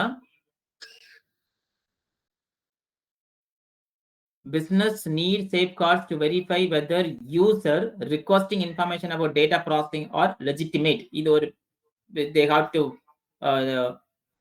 clarity need still என்ன கிளாரிட்டினா பிசினஸ்னா இப்போ Airtel எடுத்துக்கோ, ஜியோ எடுத்துக்கோ, okay, need safeguard to verify whether user, அதாவது whoever the service getting from the particular firm requesting information about data processing or legitimate குள்ள, அதாவது லீகலுக்குள்ள வருதா இல்லையாங்கிறது அந்த கிளாரிட்டி இருக்கணும். This necessity is acknowledged even in the GDPR எங்க, but இது வந்து யூரோப்பியன் யூனியன் ரெகுலேஷன் உள்ள இருக்குது. However, India's draft rule do not address scenarios where business face incessant information, never stopping things, keep on, அதாவது திருப்பி கேட்பாங்கல்ல. For example ஒன்றும் இல்லை, லோனே வேண்டாம்னு சொன்னா கால் வந்துட்டே இருக்கும், annoying things. Okay, that business are doing. Okay, this thing should be stopped. And related ambiguities, whether government can demand access to sensible business data, இது clarity இல்ல, so that need to be changed. Then what else ahead? According to IBM, data breaches, இது வந்து fact, இதெல்லாம் கொஞ்சம் note on பண்ணிக்கோங்க. Okay, according to IBM, data breaches cost Indian business and around 19.5 crore in 2024 alone. சரியா? அப்ப எந்த அளவுக்கு ஒரு data is being misused. Okay, அப்போ ஒரு இந்த ஆக்ட் படி ஒரு செப்பரேட் மானிட்டரிங் பாடி வேணும், ஒரு ரெகுலேட்டரி பாடி வேணும். அப்படின்னா அந்த பாடி எந்த அளவுக்கு இண்டிபெண்டன்ஸா இருக்கணும். அதுக்கப்புறம் எந்த why this much have data breach took place, அது என்னென்ன leakage, so this has to be addressed. Okay, and India must also move beyond reliance on notice and consent mechanism. Okay, notice and consent mechanism to safeguard citizens' privacy in future laws. Notice and consent originate from the medical profession where they can still be deemed to work effective control setting. இதெல்லாம் கொஞ்சம் notified point. However, in environment sites such as malls, airport, even beach, individuals have little opportunity to provide consent. Okay, and with the convergence of the Internet of Things, IoT, 5G, and AI enabling unprecedented data collection, India must envision privacy framework that do not exclusively rely on the fallible principle of consent. Okay, இதெல்லாம் கொஞ்சம் note பண்ணிக்கோ. அதாவது fallible principle-னா அதாவது அந்த தப்பு பண்றது, likely to make mistake. Okay, do not have voluntarily, do not have make mistake voluntarily, அந்த அர்த்தத்துல, even though we are having IoT, 5G, AI எல்லாம் இருந்தாலும். So then public consultations refine the draft rule, prioritizing preservation of the framework's flexibility and industry specific accommodations is the key. This approach will help maintain a balance between innovation, economic growth, and individual rights, something not many. Okay, so the point when the constructive points how it should be, and one fact is there. Okay, so rest of the இதெல்லாம் வந்து என்னென்ன இந்த லா என்ன சொல்லுது, இந்த லா படி யார் யாருக்கெல்லாம் ப்ரொடெக்ஷன் இருக்குது, எது எதெல்லாம் கிளியரிட்டி இல்ல, அண்ட் யூரோப்பியன் யூனியன்ல உள்ள அந்த ஜெனரல் டேட்டா ப்ரொடெக்ஷன் ரெகுலேஷனை கம்பேர் பண்ணும்போது அங்க என்ன டிராபேக் இருக்கு, இந்தியாவோட எப்படி இருக்குது, அதுதான் இந்த ஆர்டிகல். ஓகே, இன்னும் நிறைய ஆர்டிகல் வரும். Even followed by another one, this one, the draft digital data protection rule and authority. Excuse me, sir. சொல்லுமா. The previous reportல ஒரு clarification இருக்கு. சொல்லுமா. In the second column, the point இருக்கு இல்லையா சார், இந்த கீழே பார்ட்ல sir, at the bottom part of the editorial. இந்த this one education இல்ல அவ்வளவு கீழே இல்ல சார், கொஞ்சம் education institutes. ஆமா சார், அந்த பாயிண்ட் மட்டும் கொஞ்சம் எக்ஸ்பிளைன் பண்ண முடியுமா சார்? அதாவது இந்த ரூல் யார் யாருக்கெல்லாம் எக்ஸம்ஷன் கொடுக்குது, அதாவது நான் இதுல இருந்தே மெயின் பண்ணிக்கோ. recognizing this, the rules thoughtfully allow exemption for specific industries, education institution, clinical, அதெல்லாம் ஒன்னொன்னு வருதா, and child care centers are not required to verify parental consent for tracking and behavioral monitoring. ஏன் அப்படின்னா இப்ப வந்து ஏன்னா என்ன சொல்றது, இப்ப ஒரு சைல்டோட பிஹேவியர் வந்து மானிட்டர் பண்ணணும், அதாவது மென்டல் டிசார்டர் ஆர் சம் இந்த மனநிலை சம்பந்தப்பட்ட இதை வந்து ட்ராக் பண்ணணும்னு வச்சுக்கோ. அதுக்கு பேரண்டல் கன்சென்ட் நாட் ரிக்வயர்ட்னு சொல்ல வர்றாங்க. யாருக்கெல்லாம், ஏன்னா எல்லாருக்கும் தேவையில்லைன்னு சொல்ல வருது. அப்ப எல்லார்ட்டும் அந்த டேட்டா இருக்கும். அது sometime it will make irritation to them also. Wherever you go, then we have to give our data, and if the data leaks out, then automatically they will get a call, they will get some other threatening இருக்கலாம், அவங்கள moralize பண்றதா இருக்கலாம், நிறைய இருக்கலாம்ல. சொல்ல வர அர்த்தம் புரியுதா? Suppose if I am mentally affected, I am admitted in other hospitals, they gave the data, whatever the data required from them, I gave, like Aadhaar detail or personal detail I gave. அதோட நிறுத்திடுன்னு சொல்றாங்க. அதை விட்டுட்டு ஃபுல்லா திருப்பி திருப்பி follow up பண்றதுக்கு, to track my behaviour, to track my அதை monitor பண்ணதுக்கு திருப்பி திருப்பி அந்த பேரண்டல் கன்சென்ட் வேண்டாம், அது ஃப்ரீ ஃப்ரம் எக்ஸம்ஷன் இந்த ஆக்ட் சொல்லுது. ஃபார் எக்ஸாம்பிள், இப்ப நான் ஒரு ஹாஸ்பிட்டல் இருந்து இன்னொரு ஹாஸ்பிட்டல் போறேன், இல்ல சம் அதர் ஆர்கனைசேஷன் என்னை வந்து டேக் கேர் பண்ணுதுன்னு வச்சுக்கோ. So again I no need to disturb the parental consent, take the parental consent. புரியுதா? இப்ப parental consent வாங்குனதுக்கு அப்புறம் நம்ம அப்புறம் வந்து அத வாங்க வேண்டிய அவசியம் இல்ல அப்படின்றத exemption for these things. நான் சொல்றது ஒரு கேஸ். Okay, இதே மாதிரி similar case. Here they have mentioned only one case, that to verify parental consent, அதாவது are not required and child care centers are not required. This is the only one case. இது மட்டும்தான். And child care centers are not required to verify parental consent for tracking and behavioral monitoring as long as they are adhered to guidelines. இது தனி. அதே மாதிரி மற்றது allied health care. Okay, இதெல்லாம் exemption. எதுக்கு மேல பண்ணல, இந்த இதுக்கெல்லாம் personal data request, stricter protection. இது என்ன மேல வந்துன்னா என்டையர் ரூல் கம்பேர் பண்ணும்போது மத்த, அதாவது பிசினஸ் டேட்டா கம்பேர் பண்ணும்போது இந்த area, these are all areas are free from such kind of restriction. Okay, இதுல சொன்னது இந்த சைல்டு கேர் மட்டும். இது அதுல ஒரு ப்ரொவைடட் ஒன் கண்டிஷன் கொடுத்துட்டான், as long as they adhere to the guardrails. Guardrails na a system or அதுவும் ஒரு like a parental things தான். Once they are attached to or very strict to the certain person or certain organization or certain body or, then no need the parental consent. புரியுதுல்ல? Yes sir. This is one case.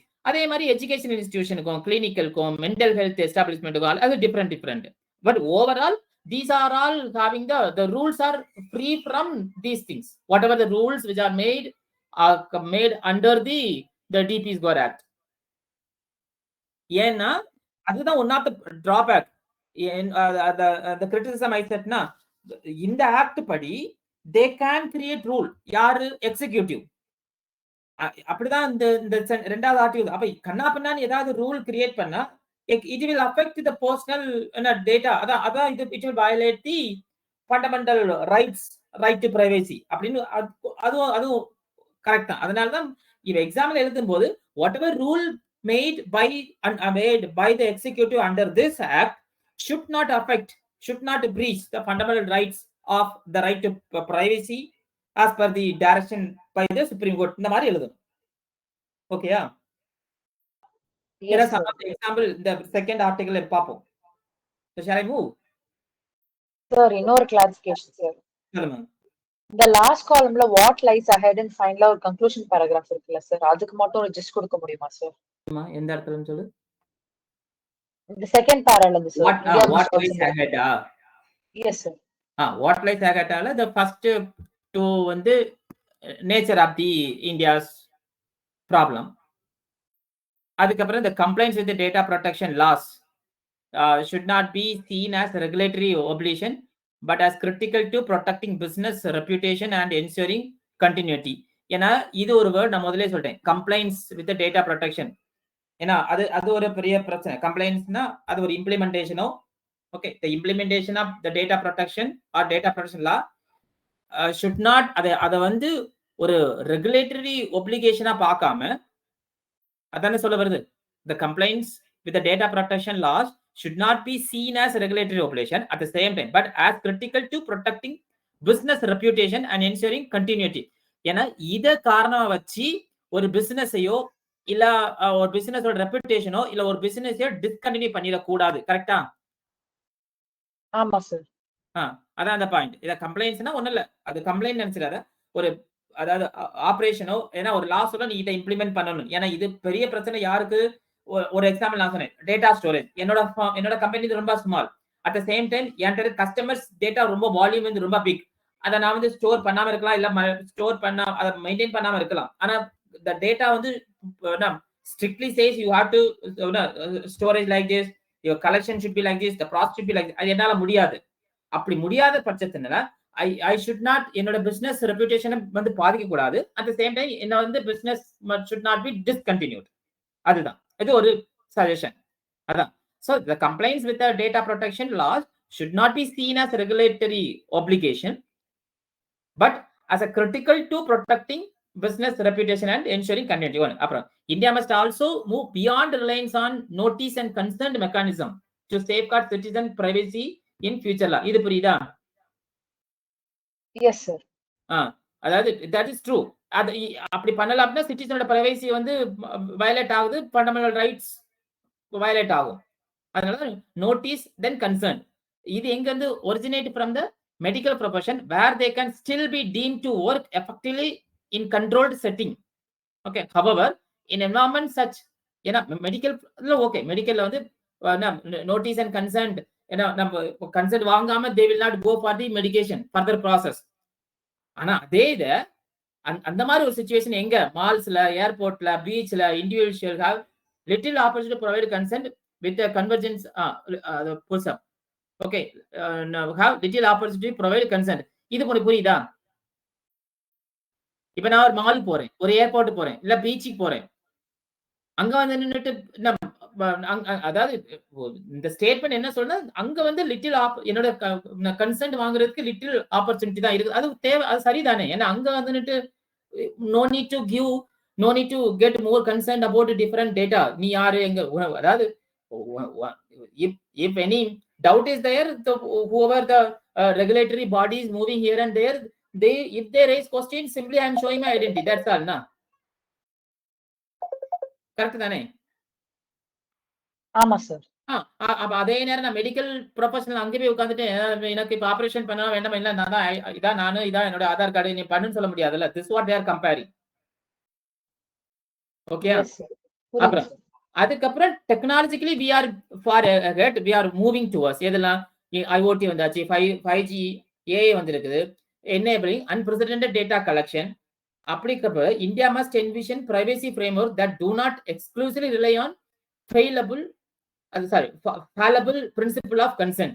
அதாவது இந்த இவ்வளவுக்குள்ள things keep on moving, at the same time திருப்பி mistake பண்ற மாதிரி ஒரு principal of கன்சென்ட்ல வந்துடக்கூடாது. அது ஒரு point தெளிவு பண்றாரு. Okay, as public consultations refine the draft rule, prioritizing the preservation of the framework's flexibility and industry specific accommodation is the key. அதாவது அந்த whatever the framework அது வந்து ஃபிளெக்சிபிளா இருக்கணும். அத முதல்ல நம்ம கம்பேர் பண்ணும்போது யூரோப்பை கம்பேர் பண்ணும்போது நம்மளோட ஃபிளெக்சிபிள் தான். and it should be industry specific accommodations is the key. These are the two priority கொடுக்கிறதுக்கு. அப்புறம் இந்த அப்ரோச் இருந்தா this will help maintain the balance between innovation, economic growth and individual rights. இங்க மூணுக்கும் இந்த கான்ஃப்ளிக்ட் வராதுன்னு conclude பண்றாரு. ஓகேயா? Yes, sir. Thank you, sir. போதுமா? Okay, come to next one. இந்த நெக்ஸ்ட் நான் ஏற்கனவே சொன்னதுதான், இது ஏற்கனவே நிறைய டிஸ்கஸ் பண்ணிட்டோம். இதுல என்னன்னா இவர் என்ன சொல்றாரு, என்னென்ன டிராபேக் எல்லாம் இருக்குங்கிறத ஹைலைட் பண்றாரு. அதாவது ஒன்னு வந்து அந்த போர்டு, இந்த பேராகிராஃப் என்ன சொல்லுதானா, இந்த ஆக்டே வந்து they did not give time. August 9 கொடுத்தது, ஆனா 6 மாசத்துக்கு பிறகுதான், 6 மாசத்துக்குள்ள, அதுலதான் நான் சொன்னேன்ல, we cannot, எப்பவுமே இந்த public has to give opinion, it will be open. அந்த கெசட்டி வந்து அப்லோட் பண்ணிடுவாங்க. அப்ப 51 பேஜ் PDF அதுல வந்து அவ்வளவு தெளிவா இல்ல. அப்புறம் even though if I give my suggestion I have to go for my government platform, அதுல வந்து எவ்வளவு எடுப்பாங்கன்னு தெரியாது. So transparency was under questions. Okay, அதனால இண்டிவிஜுவலுடைய, அதாவது சிட்டிசன்ஸ் எஃபர்ட்ங்கிறத விட மொத்த ஆக்டும் corporate consultation rather than the public consultation. இதெல்லாம் கிரிட்டிசிசம். ஓகே, இதெல்லாம் நம்ம டைரக்டா எக்ஸாம்ல கொண்டு வர முடியாது, பாசிட்டிவா மாத்திக்கலாம்.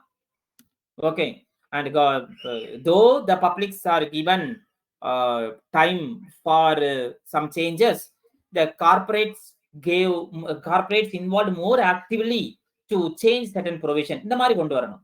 அது தப்புன்னு சொல்லாம, இப்ப இவங்க வந்து டைரக்டா ஹிட் பண்றாங்க. இது வந்து பப்ளிக் வந்து இம்பார்ட்டன்ஸ் தரல, டைரக்டா கார்பரேட் தான் கொடுத்தாங்க. அது அரசியல் point of view, lobby point of view, let it be true, அது நமக்கு தேவையில்லை. ஓகே, அதான். அப்புறம் இந்த நான் ரூல் சொன்னேன். என்னென்ன ரூல்? இந்த ரூல் நம்பர் 3 என்ன சொல்றது, it mandates clear and plain language. அதாவது ஒரு டேட்டா கலெக்ட் பண்ணும்போது it talks about the clear and plain language you have to correct. அப்பதான் என்ன சொல்றாரு, இந்தியாவில் வந்து ஒன் லாங்குவேஜ் கிடையாது, multiple language are there. So it should be very difficult to maintain a specific standard. ஓகே, அது especially யாருக்கு அதிகமா இருக்கும்னா the marginalized people, they do not understand certain kind of language, they could not. இது ஒண்ணு. அதுக்கப்புறம் அடுத்தது இது no independent for data protection board. இது நான் ஏற்கனவே, ஏன்னா டேட்டா ப்ரொடெக்ஷன் போர்டுன்னு ஒண்ணு இந்த ஆக்ட் என்ன சொல்றது, தே ஹாவ் டு கிரியேட். ஓகே, அப்படி கிரியேட் பண்ணா அது வந்து அப்பாயின்மெண்ட் பண்றது, அவங்களுக்கு டென்யூர் எல்லாமே கவர்மெண்ட் கண்ட்ரோல்ல இருக்கு. அப்ப சர்வீஸ் இண்டிபெண்டன்ட் இல்ல, it's not independent body. if it is a dependent on government, then it cannot able to rely more on their activity. So அதான் the selection, appointment and removal chairperson. Okay, இதெல்லாமே government interference உள்ள இருக்கும், அப்படி இருக்கக்கூடாது. அதுக்கப்புறம் rule 22 power of government to requisition information. Okay, இதெல்லாம் பார்த்துக்கோ. இதெல்லாம் டிராபேக்ஸ். ஓகேயா? Then actually I mentioned the environment. This is not environment, this is external affairs ministry.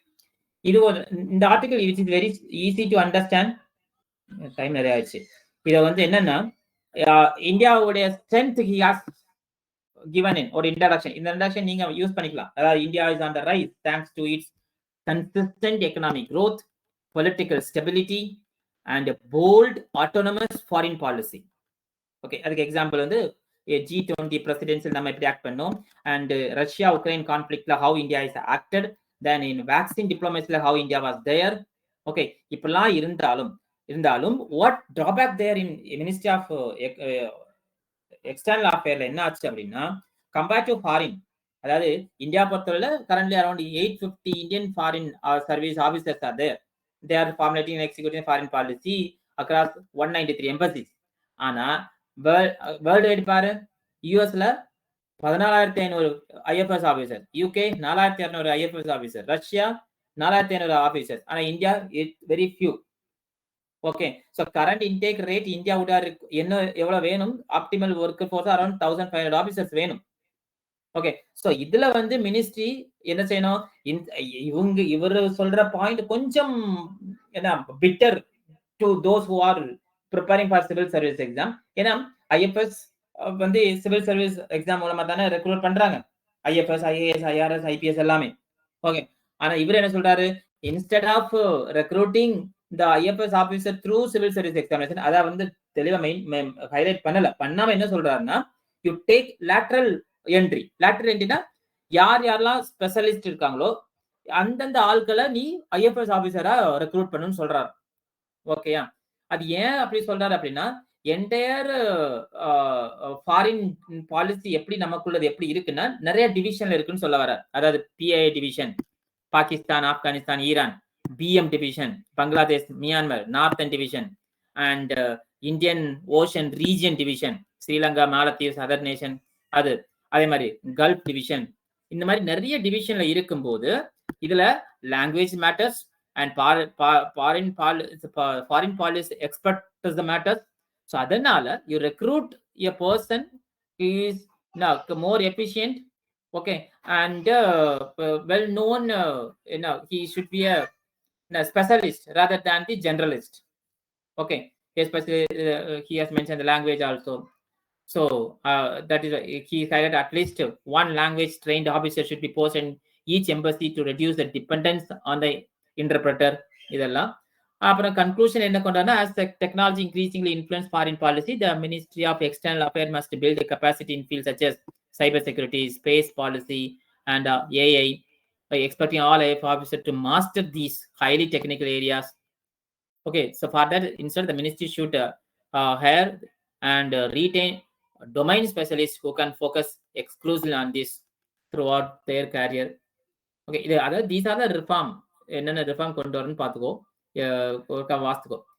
என்னென்ன steps the has to take. Despite these challenges, the Ministry of External Affairs has made significant effort to evolve. The establishment of divisions such as policy, planning, research, and the Center for Contemporary China Studies reflects in the related to emerging global trends and the dynamic leadership of Dr. S. Jaishankar. What he has done many things in the foreign policy, shaping the foreign policy. So because of his effort, the India has become a Vikshit Bharat, developed India. Okay, so as India moves towards 100 years of independence in 2047, its foreign policy must evolve in tandem with the global ambitions. அப்படின்னு conclude பண்றார். Okay, இது நீ என்ன வீட்டுல போய் வாசிச்சுக்கோ. இது ஏற்கனவே நம்ம பார்த்ததுதான், டாக்கிங் ட்ரையல்ஸ். இது வந்து ஒரு 2 வாரத்துக்கு முன்னாடி நடந்ததா. அதாவது 2 சேட்டலைட்டா கப்ளிங் அண்ட் டீகப்ளிங். எதுக்குன்னா, we are aiming to set a space station. Okay, so for that, transferring the things from one satellite to another satellite, adukku now we are trial. We recently launched the satellite. So we reduced the distance between 2 satellites into 3 meters. Now it has been 3 meters apart. Then again they have to further reduce. Then docking and undocking, the 2. Okay, I will show you the Tamil version also there. Easy to understand. This one, the redly turtles are around 28 turtles are died, and reason they have mentioned because of the trapped in a single net, that the fishing things they have mentioned here. So they had to give some awareness, they had to raise again with the fishermen.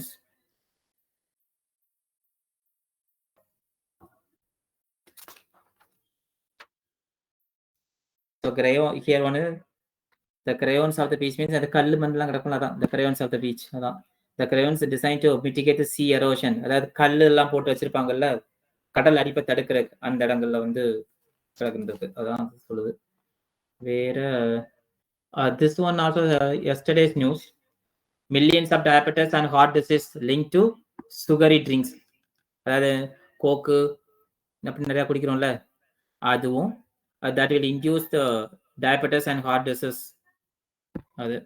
அது என்ன சொல்றாங்க, around 2.2 million people are 2 million new case of type 2 diabetes and 1.2 million new case of cardiovascular disease globally due to consumption of sugar sweetened beverages.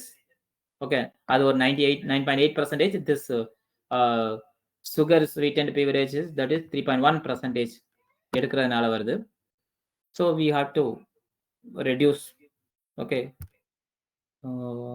sugar beverages are like இது எதனால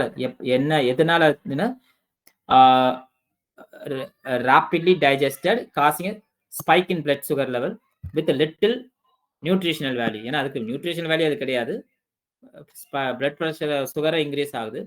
And regular consumption over time lead to weight gain, insulin resistance, and a host of metabolic issues tied to type 2 diabetes and heart disease. Okay. அதனால இதை பண்ண regulation of sugar eating advertise பண்ணணும், அதுக்கு tax போகணும். ஒரு country இருக்குது Mexico, which has one of the highest per capita rates of sugary drinks consumption in the world. So they introduced a tax on the beverages in 2014. Okay. So the early evidence suggests that the tax has been effective, particularly among lower income individuals.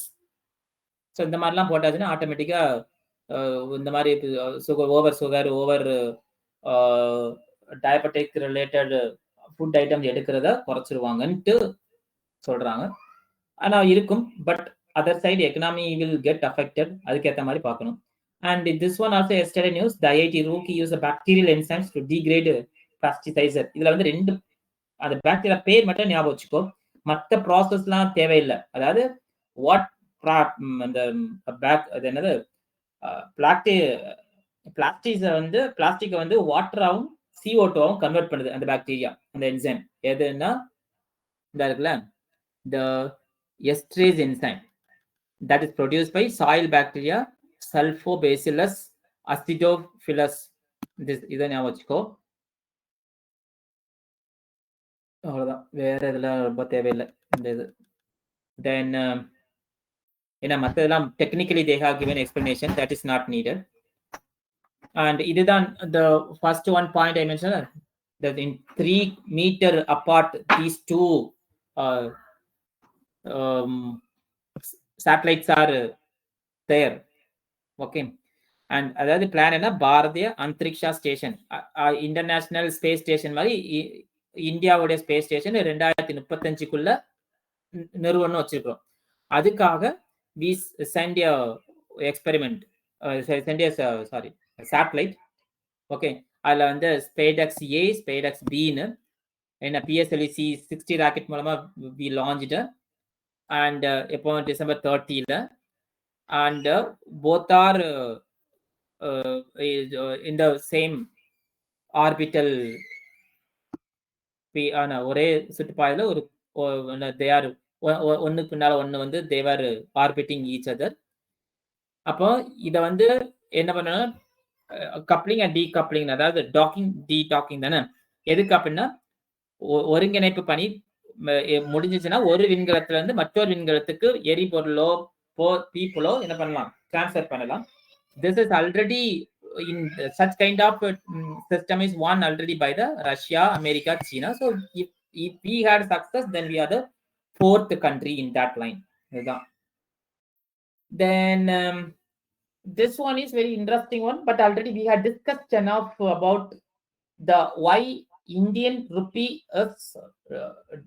value is declining and what are the impact. அதுல சில point இங்கிலீஷ்ல already we have discussed, இது தமிழ்ல எங்க இருக்குது. One வந்து அதாவது டாலருடைய மதிப்பு ஏன் கூடி இருக்குது, இந்தியாவோட மதிப்பு, இந்தியா ரூபாயோட மதிப்பு ஏன் குறைஞ்சிட்டே வருது, அதுதான் இந்த ஆர்டிக்கல். ஸோ ஒன்னு வந்து ட்ரம்ப் வின் பண்ணனால ஒன்று, அது நான் ஏற்கனவே சொல்லியிருக்கேன். ஏன்னா பிரிக்ஸ் நேஷன்லாம் ஒன்னா சேர்ந்து we will having brick currency-னா உடனே he gave warning, இந்த மாதிரிலாம் நடந்ததுன்னா நான் வேற மாதிரி பண்ணிடுவேன், நான் டாக்ஸ் எல்லாம் போட்டுருவேன், ஏற்றிடுவேன்ட்டு. இது ஒன்று. அப்புறம் ட்ரம்ப் வின் பண்ணனால there is a confidence on foreign investors who are from America, so they were investing more or withdrawing from the particular countries. அது அப்புறம் ட்ரேட் டெபிசிட் நான் சொன்னேன்ல, க்ரூட் ஆயில் அண்ட் கோல்டு, அதனால ட்ரேட் டெபிசிட் அது ஒரு problem. ஓகேயா? And so what are the step, அப்புறம் த foreign exchange reserve, ஏன்னா நம்ம கையில இருக்கிற டாலர் அமௌண்ட் அரௌண்ட், அது என்ன அரௌண்ட் இதில் கொடுத்துருப்போம் தெளிவா, around 60 lakhs crore rupees we are having, which means $705 billion. Okay, ஆனா அது இப்போ கொஞ்சம் கொஞ்சமா குறைஞ்சிட்டு வருது. ஏன்னா இந்தியா ருப்பி வேல்யூ குறையனால we have to spend dollar which are in hand ஏன்னா டாலர் வரத்து கம்மியா இருக்கனால ஏற்கனவே ஏற்கனவே சேவ் பண்ணி டாலர் கொடுக்க வேண்டிய கட்டாயத்துக்கு வரும். அது ஒண்ணு. அப்புறம் பங்குச்சந்தை. ஓகே, அது வந்து பங்குச்சந்தை சரிவு, அது ஒரு காரணம். Okay, stock market. ஓகே, இப்போ last 3 months around 10% decline there in the stock market. ஏன்னா foreign investors, they are withdrawing their investment from our stock market. அப்ப அதுவும் ஒரு காரணம். சரியா? இப்ப what are the impactனா importing cost will increase. இறக்குமதி செலவு அதிகரிக்கும். ஓகே, ஏன்னா டாலர் மதிப்பு கூடும் போது. ஆனா யாருக்கு லாபம்? இஃப் யூ ஆர் எக்ஸ்போர்ட்டிங், நம்ம வந்து எக்ஸ்போர்ட் அதிகமா இருந்ததுன்னா நமக்கு லாபம். ஏன்னா டாலருடைய வரத்து அதிகமா இருக்கும். ஏன்னா டாலர் இப்போதைக்கு வேல்யூ அதிகம், அதனால அது இருக்கும். அதுக்கப்புறம் வெளிநாட்டு, அதாவது tourism, if you promote, then also dollar will come into our nation, which means foreign exchange reserve will increase. அது அண்ட் இதுக்கு வந்து ரிசர்வ் வங்கி ஆர்பிஐ என்னென்ன நடவடிக்கை எல்லாம் எடுக்குங்கிறது ஏற்கனவே பார்த்தோம். ஏன்னா வாட் எவர் த டாலர் என்னெல்லாம், அதாவது அரௌண்ட் 706 பில்லியன், 5 பில்லியன் டாலர் இருக்குதுல்ல, அதுக்கு ஈக்குவலா கொஞ்சம் அமௌண்டான டாலர் வந்து பத்திரமா, கடன் பத்திரமா மாத்தி அதை டாலரா உள்ள கொண்டு வர, இன்னும் கொஞ்சம் அதிகமா டாலரா கொண்டு வரலாம். அது அதுக்கப்புறம் குட்ஸ்ல தான் நம்மளுடைய எக்ஸ்போர்ட் கம்மியா இருக்கு. ஆனா சேவையில, சர்வீஸ்ல அவர் எக்ஸ்போர்ட் கொஞ்சம் சம்வாட் மாடரேட், அதை கொஞ்சம் என்ன இம்ப்ரூவ் பண்ணணும். அப்புறம் foreign இன்வெஸ்ட்மெண்டை we have to attract foreign investment. அதான் வெளிநாட்டு முதலீட்டை இந்தியா கொண்டு வரணும். Okay, and whoever deposited more on India from the NRIs, okay, வெளிநாடு வாழ் இந்தியர்கள், அவங்களுக்கு கொஞ்சம் கூடுதல் வட்டி கொடுத்தாச்சுன்னா they will deposit more. Okay, இதுதான் சரியா? அதுக்கப்புறம் one more point, because of the import our trade deficit இருக்குது. So to reduce the import, especially in the oil side, we have to promote the e-vehicles. Okay, these are the points explained. Already we have discussed enough in English news, but this one of the Tamil paper today I got. இத வாசிக்கோ, இத புரியலனா கேட்டுக்கோங்க. So almost it's 9:10. ஏதாவது doubt இருக்குதா? Sir எனக்கு ஒரு doubt இருக்கு sir. சொல்லுமா. இப்போ இந்த ரிப்போர்ட்ல ஒரு டவுட் இருக்கு சார். இப்போ லாஸ்டா நம்ம ஒரு சென்டென்ஸ் பார்த்தோம் இல்லையா சார், டெபாசிட்டை வந்து என்ஆர்ஐஸ் வந்து அட்ராக்ட் பண்றதுக்கு நம்ம இன்ட்ரெஸ்ட் எல்லாம் இன்க்ரீஸ் பண்ணணும் அப்படின்ற மாதிரி ஒரு பாயிண்ட் இதுல இருக்கு இல்லையா சார்? ஆனா அப்படி இன்ட்ரெஸ்ட் இன்க்ரீஸ் பண்ணா இந்த பேங்க்ஸ்ல, இந்த என்ஆர்ஐ அந்த மாதிரி பேங்க்ஸ்ல இருந்து அவங்க அந்த அமெரிக்கன் பேங்க்ஸே மூவ் ஆயிட மாட்டாங்களா சார், இந்த வெளிநாடு வாழ் இந்தியர்கள்? இல்ல, அது வந்து நமக்கு ரெண்டு இருக்குது. கன்வெர்டபிலிட்டி ஒன்று இருக்குது, full convertibility and partially convertibility. அப்படின்னா அதாவது டாலர்ல சேவ் பண்ணுவாங்கல்ல, டெபாசிட் பண்ணுவாங்கல்ல சார், டாலர்ஸ் டெபாசிட் பண்ணும்போது அதுக்கே நம்ம வந்து in terms of dollar, if you are giving interest rate means more amount they will deposit in dollar. அத அமெரிக்கா பேங்க்ல நீ சொல்ற மாதிரி. இல்ல இந்தியன் ருப்பியில கன்வெர்ட் பண்ணி போட்டாலும் அதுக்கு இந்தியன் ருபீஸ் நான் மோர் ரிட்டர்ன் கொடுக்குறேன்னா they will also happy. என்னதான் இருந்தாலும் in return they are getting more than whatever they are earning compared to other foreign banks. இப்போ ஃபார் எக்ஸாம்பிள், இப்போ சைனால ஒரு பேங்க் இருக்குன்னு வச்சுக்கோ. சைனா சேஸ் நீ வந்து எனக்கு இந்த மாதிரி என்னோட யுவான்ஸ்ல இல்ல நீ வந்து டாலர்ல இன்வெஸ்ட் பண்ணா உனக்கு இவ்வளவு ரிட்டர்ன் கொடுக்கணும், அங்க இன்வெஸ்ட் பண்ணுவாங்கல்ல, டெபாசிட் பண்ணுவாங்கல்ல. ஆமா சார். அத நான் நம்ம நாட்டுல பண்ண சொல்றேன், அவ்வளவுதான், through RBI. Okay sir, yes. Okay, we'll wind up then. Any other specific questions, doubts are there, then send it to my WhatsApp number. Sir, in the my doubt, then I will explain. Okay, we'll meet tomorrow. Okay, I will if I mention the link, then class is there.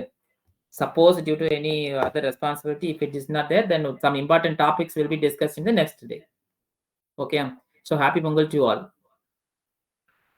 Thank you sir. Okay, ma'am. Thank you sir. Okay. Thank you sir. Okay, thank you.